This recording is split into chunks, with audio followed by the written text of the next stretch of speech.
శంభుప్రియా జగతికి మూలం నీవమ్మా శ్రీ భువనేశ్వరి అవతారం జగమంతటికి ఆధారం హేరంబునికి మాతవగా హరిహరాదులు సేవింప చండుని ముండుని సంహారం చాముండేశ్వరి అవతారం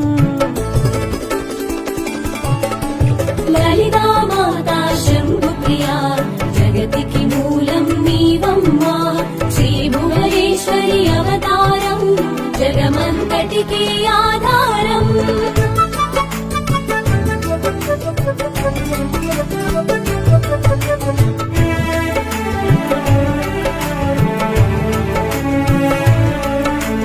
పద్మరేకుల కాంతులలో బాలా త్రిపుర సుందరిగా హంసవాహనారూఢిణిగా వేదమాతవై వచ్చితివి శ్వేతవస్త్ర